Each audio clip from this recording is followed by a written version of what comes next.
여러분 반갑습니다. 펀한 역사 채널의 권 소장입니다. 여러분은 우리나라 역사 중 어떤 나라가 가장 강했던 나라라고 생각하십니까? 수당의 100만 대군을 물리쳤고 중원을 장악했던 고구려도 정말 대단한 나라였지만 어수선한 후삼국을 통일하고 왕건이 세운 고려도 그 못지않게 정말 강력했던 나라라고 봅니다. 고려 500년의 역사는 외세의 많은 침략에 맞섰던 전쟁의 역사라고 해도 과언이 아닐 것입니다. 그런 흥미진진한 이야기는 추후 설명드리기로 하겠고요. 이번 영상에서는 고려 전기의 역사에 큰 획을 그었던 탐구해볼 만한 네 번째 왕 광종의 이야기를 말씀드려 보도록 하겠습니다. 광종하면 호불호가 갈리는 인물이기도 합니다만 수식어처럼 따라붙는 세 가지 정책이 있는데요. 노비안건법, 최초의 과거제도 실시, 그리고 공복제정이 그것입니다. 이 정책들은 조선의 세종대왕만큼이나 각종 한국사 시험의 출제율이 대단히 높아 중요하게 다루어지는 내용이기도 합니다만 광종을 이해하기 위해서는 먼저 그 당시의 사회적 분위기를 이해해야 될 것 같습니다. 지금으로부터 약 1000년 전 통일신라 이후 918년 태조 왕건이 즉위하여 936년 후삼국을 통일하여 세운 나라가 고려입니다. 고려는 외세의 도움 없이 한반도를 통일한 최초의 자주적 통일국가였습니다. 왕건은 통일은 하였으나 여전히 지방 호족들의 세력이 기세등등하였으니 각지에서 반란이 우려되는 상황 가운데 이들을 규합하는 것이 무엇보다 급선무였습니다. 왕건은 9년지체 끝에 혼인정책을 시행하게 되는데요. 지방의 끝발 있는 호족들의 딸과 결혼하여 정비 29명과 스라의 아들 25명, 딸 9명을 두었고 또한 성씨를 하사하는 사성정책으로 자신의 성인 왕씨성을 쓰도록 해주기도 하였고 또한 공신들에게 많은 성씨를 하사하면서 우리나라에서 성씨가 많아진 계기가 되기도 하였습니다. 해서 수많은 호족들과 패밀리로 뭉치게 되면서 규합은 된 듯 하였지만 이것은 왕건 사후 피비린내 나는 왕위 쟁탈전을 예고하는 빌미가 되기도 하였습니다. 925년 왕건의 아들로 태어난 고려의 네 번째 왕 왕소. 그에게는 피해 군주와 개혁 군주라는 두 가지 수식어가 늘 붙어 다니는데요. 그 이유는 고려 초기 엄청난 개혁 정책들로 나라의 기틀을 잡고 호족 정치에서 절대 왕건의 기틀을 잡은 반면 그 혁명을 이루기 위해 엄청난 피를 불렸던 왕이었기 때문입니다.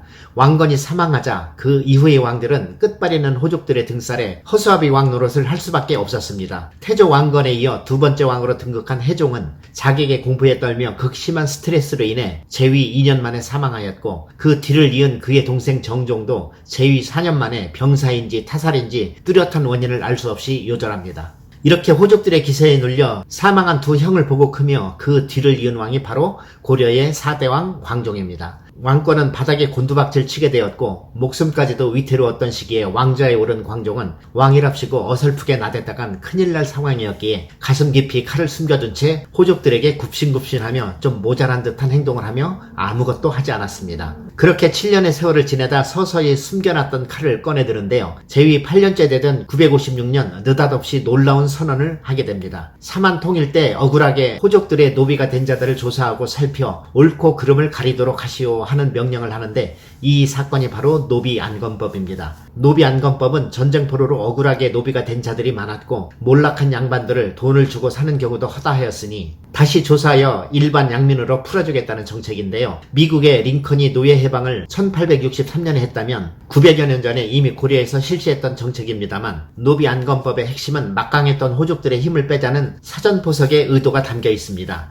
당시 노비는 호족들의 경제력과 군사력의 원천이었으니 노비를 양민으로 전환시키면 호족들의 힘이 약해지는 상황이었으며 광종은 호족들과의 정면 승부와 더불어 개혁의 첫걸음을 시작하게 된 것입니다. 이에 가만히 있을 호족들이 아니었지요. 자신들의 재산권을 침해하는 일이었기에 난리를 치며 극렬하게 반대를 하였지만 자신들에게 고분고분하며 바보 같은 줄만 알았던 광종은 눈 하나 꿈쩍하지 않고 그 이유를 설명합니다.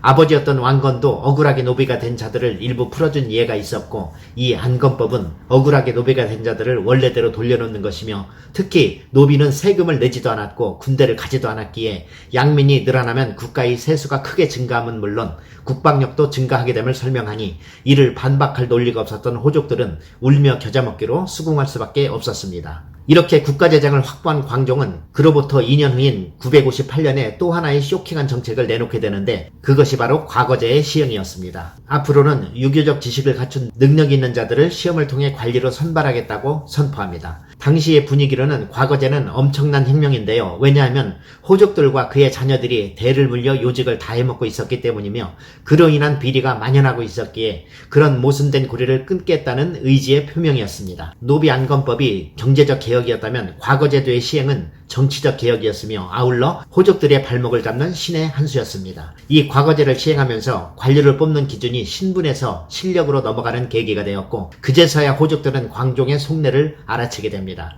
바보 같았던 광종이 개국공신인 우리를 내치려고 그동안 칼을 갈고 있었구나 생각하고 대거 들고 일어납니다. 이런 상황도 이미 광종의 시나리오에 있었으니 광종의 최종 목표는 썩을 대로 썩은 호족들이 대거 숙청이었던 것입니다. 곪은 상처는 도려내지 않으면 더 도질 수밖에 없는 것이겠죠. 하지만 명분이 있어야 도려낼 수 있는 것이었기에 광종의 덫에 호족들이 제대로 걸려든 것입니다. 즉 신하가 감히 왕에게 대드는 영모 같은 명분이면 충분했습니다. 노비 안건법으로 호족들의 군사력을 빼놓고 과거제의 실시로 호족들이 반발하게 만들어 왕에게 대드는 영모죄를 유도해 그들을 작살내려는 작전이었던 것입니다. 이 작전에 말려든 호족들은 그야말로 광종에 의해 대거 숙청당하게 되는데요. 당시 관료의 절반이 떼죽음을 당했고 죄인을 수용할 감옥이 없을 정도였다고 하니 당시의 상황이 얼마나 살벌했는지 미루어 짐작해 볼 수 있겠습니다. 광종이 정말 대단한 인물이었다는 것은 바둑의 고수와 같이 몇 수 앞을 미리 다 읽고 있었다는 것이고 7년 동안 자신을 허수아비 취급을 했던 그 모욕과 멸시에도 고려를 개혁할 시기가 언제인지를 고심하며 준비하였다는 것입니다. 실제로 그 시기 동안 광종은 민심을 쌓으며 중소귀족들을 포섭하였으며 정관, 정요 등의 정치 서적들을 빡세게 공부하며 그 이론을 달달 외울 정도로 지식을 쌓았으며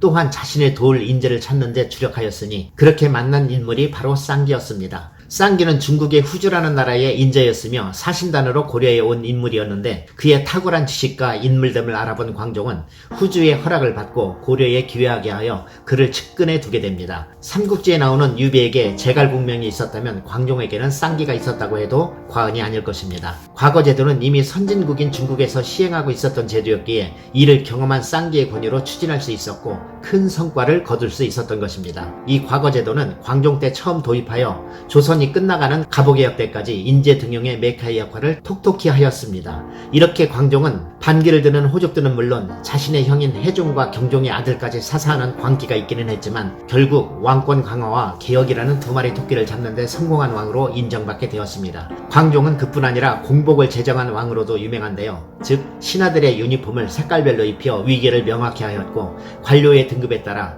자, 단, 비, 녹의 4가지 색으로 분류하였습니다. 광종이 즉위하던 시기에 왕의 목숨이 위태할 정도로 분위기가 살벌했지만 그가 시대적 운이 없다고 신세 타령만 하고 있을 수도 있었겠지만 그는 환경 탓을 하고 있지 않았고 때를 기다리며 철저히 준비하여 개혁군주로 거듭날 수 있었으니 지금을 사는 우리들에게 일면으로는 큰 교훈을 주었던 인물이기도 합니다만 추후 성종 때 최승로의 평가에 의하면 그 당시 형장에 끌려간 사람들은 대부분 죄가 없었고 오래된 문신과 장군들이었다고 기록된 걸로 봐서 10년간의 수총기간 동안 억울하게 죽은 자도 많았던 것으로 유추됩니다.